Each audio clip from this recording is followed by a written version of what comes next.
What is up, comic creators?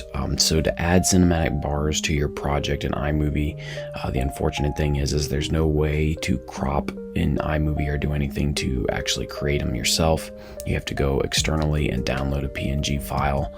So I've got a Google search here, and I'm just literally searching for cinematic bars, PNG. Make sure it's a PNG file. I highlighted transparent. I highlighted the correct aspect ratio, 1080. You want to make sure you do that for your project. And unfortunately, with all that being done, sometimes you'll find something, it'll look like it's PNG. You'll download it like I did here. You'll add it to your project, and it's not PNG. It's actually a JPEG. So that happens a lot.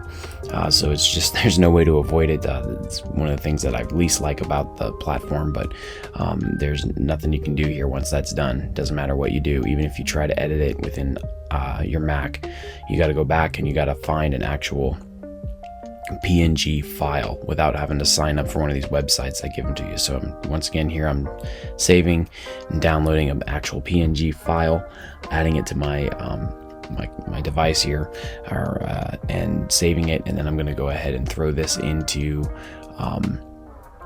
iMovie once I get that done.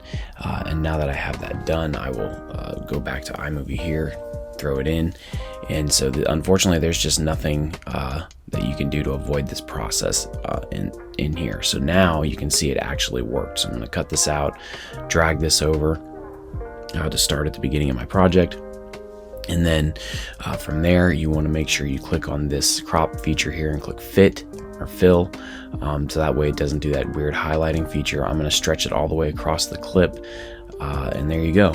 I have a nice cinematic bar set up for that clip. I can stretch it all the way across the project to fit other clips, but that is a basic way of doing cinematic bars. I hope this helps you guys. I know it's a little frustrating. It's a workaround, but once you get it done, it works, and just make sure you save that so you have it for other projects. So, all right, let me know if you have any questions in the comments section below.